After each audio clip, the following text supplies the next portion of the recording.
बच्चों आज हम लोग सीखेंगे भाग करने का वो तरीका जिससे हमको मिलने वाली बड़ी से बड़ी संख्या में भी हम भाग बड़ी ही आसानी से और बिल्कुल सही कर सकते हैं और हमारे द्वारा जो उत्तर आया है वो बिल्कुल सही है या गलत उसकी भी जांच करने का तरीका आज की इस वीडियो में सीखेंगे। तो चलिए शुरू करते हैं। बच्चों देखिए यहाँ पे हमने एक संख्या ले रखी है 1524 जिसमें हमें भाग करना है 3 से, यानी हमारा जो भाज्य है वो है 1524 और हमारा जो भाजक है वो है 3। इस भाग को और आसानी से समझने के लिए हमने यहाँ पे 3 का पहाड़ा भी लिख रखा है ताकि आप लोग बहुत ही आसानी के साथ इस भाग को सरलता से समझ सकें कि यहाँ पे जो हमारी पहली संख्या है वो कितनी है, 1 है।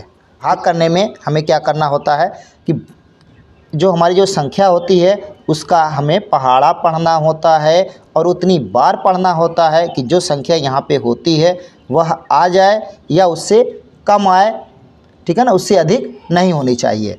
तो अब देखिए अगर हम 3 का पहाड़ा पढ़ते हैं एक बार तो कितना आता है, 3। अब देखिए अगर हम 3 का पहाड़ा एक बार पढ़ते हैं तो 3 आ जाएगा जो कि इस संख्या 1 से अधिक है। तो अब क्या करें, यानी कि हम एक बार 3 का पहाड़ा नहीं पढ़ सकते क्योंकि वो इससे अधिक हो जा रहा है। तो अब क्या करेंगे, चलते हैं उससे भी कम की तरफ। तो उससे कम क्या हो रहा है, 0 है।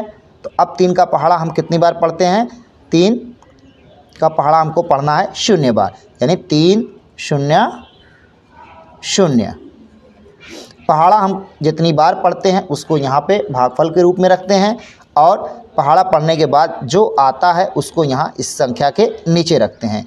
अब क्या करते हैं, इन दोनों को आपस में घटा देते हैं। ये हमारा अगला चरण होता है कि जो भाजक का जितनी बार हम पहाड़ा पढ़ते हैं उसको यहाँ रखते हैं और पहाड़ा पढ़ने के बाद जो आता है उसको यहाँ उस संख्या के नीचे रखते हैं और उन दोनों को आपस में घटा देते हैं। तो चलिए घटा के देखते हैं कितना आता है। देखिए 1 में से अगर हम 0 को घटाते हैं तो क्या मिलेगा हमको, गुड, 1 ही हमको प्राप्त होता है। यहाँ पे हमने संख्या 1 में 3 से भाग कर लिया है जो कि शेषफल हमको 1 प्राप्त हुआ है। अब हम चलते हैं अपनी अगली संख्या की तरफ जो कि 5 है। अब इसको भी ले आते हैं यहाँ नीचे की तरफ, नीचे उतार लेंगे, यहीं नहीं रहने देंगे, इसको यहाँ पे नीचे उतार लेंगे। जो पहले से संख्या हमारे पास शेषफल के रूप में 1 है उसी के बगल में उतार लेते हैं।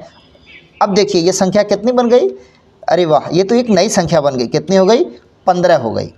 अब हमको जो भाग करना है बच्चों वह इस नई संख्या 15 में ही भाग करना है और हमारा जो भाजक पहले से है कितना है, 3 है, यानी कि हमको 3 का पहाड़ा पढ़ना है, उतनी बार पढ़ना है कि यहाँ दी गई संख्या जो हमारे पास है वो 15 आ जाए। तो चलिए देखते हैं 15 कहाँ है, देखते हैं। देखिए यहाँ है ना 15, यानी हम 3 का पहाड़ा अगर 5 बार पढ़ते हैं तो कितना आता है, 15। और अगर उससे आगे बढ़ जाते हैं, 6 बार अगर पढ़ देते हैं तब कितना आ जाता है, अरे ये तो 18 आ रहा है। यानी अगर हम 6 बार पढ़ करके 18 रखेंगे तो वो इस संख्या से अधिक हो रहा है, इसलिए हम 3 का पहाड़ा 6 बार नहीं पढ़ेंगे बल्कि कितनी बार पढ़ेंगे, गुड, 5 बार। तो 3 का पहाड़ा अगर हम 5 बार पढ़ते हैं तो कितना आ रहा है, शाबाश, 15 आ रहा है। तो अब क्या करेंगे, 15 यहाँ लिख देंगे और 3 का पहाड़ा हमने 5 बार पढ़ा है इसलिए 5 को यहाँ लिख देते हैं और 3 का पहाड़ा 5 बार पढ़ने के बाद जो संख्या आई है उसको इस संख्या के नीचे लिख देते हैं। अब हमको क्या करना है कि इन दोनों को आपस में घटा देना है। तो चलिए घटाते हैं। देखिए 5 में से 5 को जब घटाते हैं तो क्या आया, 0, और 1 में से 1 घटाएंगे तो 0।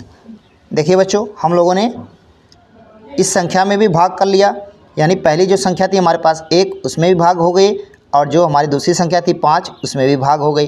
अब हम चलते हैं अपनी तीसरी संख्या जो कि 2 है उसमें भाग करने के लिए।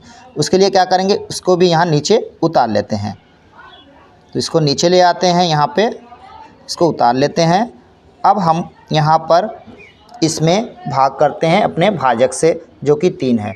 अब देखिए अगर 3 का पहाड़ा एक बार पढ़ते हैं तो कितना आ रहा है, 3।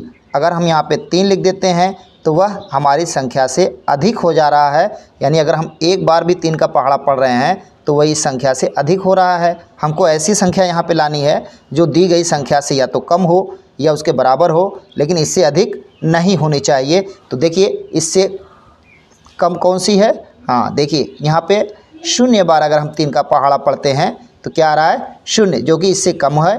तो अब इसको ले आते हैं, 3 का पहाड़ा हम एक बार भी नहीं पढ़ेंगे, 0 बार पढ़ेंगे। 3 0 0, यहाँ पे आ गया 0। अब इन दोनों को आपस में घटा लेते हैं। देखिए 2 में से 0 घटेगा तो कितना आएगा? गुड, 2 ही आएगा। ठीक, अब इसमें भी भाग हो गई, यानी हमने इन 3 संख्याओं में भाग कर लिया। 1 में भी कर लिया, 5 में भी कर लिया और 2 में भी कर लिया। अब कौन बाकी है? गुड, 4। अब चलते हैं 4 के पास और उसको भी ले आते हैं नीचे, यहाँ पे, हाँ देखिए इसके बगल में। ठीक है ना। तो अब जो पहले 2 था अब क्या बन गया? गुड, अब एक नई संख्या बन गई 24। अब हमको जो भाग करना है बच्चों, 3 से किस में करना है? 24 में भाग करना है।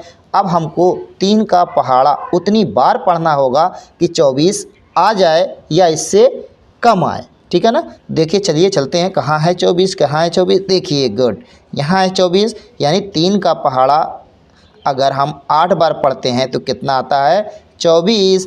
तो 3 वाटे 24, तो 8 बार पहाड़ा पढ़ते हैं तो 8 को यहाँ लिख देते हैं, और 8 बार पहाड़ा पढ़ने पर कितना आ रहा है? 24, तो उस संख्या को यहाँ लिख देते हैं। ठीक है ना। जितनी बार पहाड़ा पढ़ते हैं उसको यहाँ लिखते हैं भागफल के रूप में, और पहाड़ा पढ़ने के बाद जितना आता है उसको यहाँ इस संख्या के नीचे लिखते हैं। अब इन दोनों को आपस में घटा लेते हैं। तो देखिए 4 में से 4 को घटाएंगे तो कितना आया? 0, और 2 में से 2 को घटाते हैं तो 0, यानी कि शेषफल हमारे पास 0 आया। अब ये हमारी भाग पूरी तरह से हो चुकी है। अब हमको ये देखना है कि जो हमारा उत्तर आया है हमारे इस भाग का वो सही है या गलत। उसका बच्चों एक तरीका होता है, उसको चेक करने के लिए हमें क्या करना होता है? भाजक का गुणा करना होता है भागफल में, और जो आता है उसको हमें जोड़ना होता है शेषफल में। अगर वो आने वाली संख्या हमारी भाज्य वाली संख्या के बराबर आ गई तो हमारी भाग सही है, और अगर नहीं आई तो गलत है। तो चलिए देख लेते हैं। अब देखिए यहाँ पे हमको भागफल कितना प्राप्त हुआ है? गुड, 508। इधर जो बाएं तरफ 0 है ना बच्चों, इसका कोई मतलब नहीं है।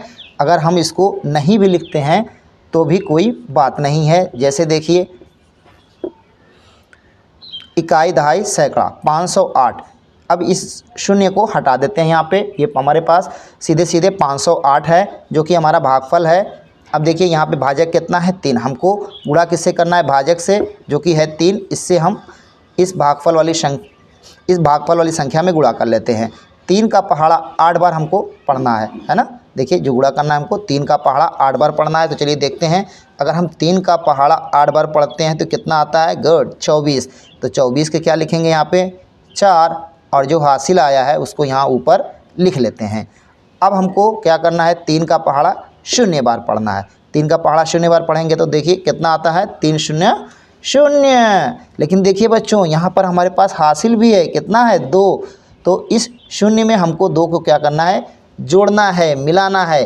अब अगर मिला देंगे 0 में 2 को तो कितना हो जाएगा? गुड, 2 ही हो जाएगा ना। तो अब इस 2 को यहाँ लिख लेते हैं, और अब चलते हैं अपनी अगली संख्या 5 के पास। अब हमको 3 का पहाड़ा पढ़ना है कितनी बार? गुड, 5 बार। तो अगर हम 3 का पहाड़ा 5 बार पढ़ते हैं तो कितना आता है? गुड, 15। अब इस 15 को पूरा लिख लेते हैं क्योंकि इसके आगे कोई संख्या नहीं है। अब ये हो गया कितना हमारा? 1524। अब क्या करते हैं ना बच्चों कि जो आया इसमें हमको क्या करना होता है? शेषफल को जोड़ना होता है। तो चलिए शेषफल को भी जोड़ लेते हैं जो कि 0 0 है। अब इनको भी जोड़ करके देखते हैं कितनी संख्या आती है। 4 में 0 को जोड़ेंगे तो कितना आएगा? 4, और 2 में 0 को जोड़ेंगे तो 2, और 5 में जोड़ने के लिए हमारे पास कुछ नहीं है तो 5 उतार लेते हैं। यहाँ भी कुछ नहीं है इसलिए 1 को उतार लेते हैं। अब देखिए हमारे पास जो संख्या आई वो कितनी है? 1524, और हमारा जो भाज्य है वो कितना है? 1524, यानी हमारा भाज्य भी वही है जो हमको यहाँ प्राप्त हुई है संख्या। यानी कि हमारी ये भाग क्या है? बिल्कुल सही है। ठीक है ना बच्चों। तो इसी तरीके से हम कोई भी भाग कितनी भी बड़ी ही आसानी से सरलता से कर सकते हैं और उसकी जांच भी कर सकते हैं। तो बच्चों चलते हैं, फिर मिलेंगे, बाय बाय।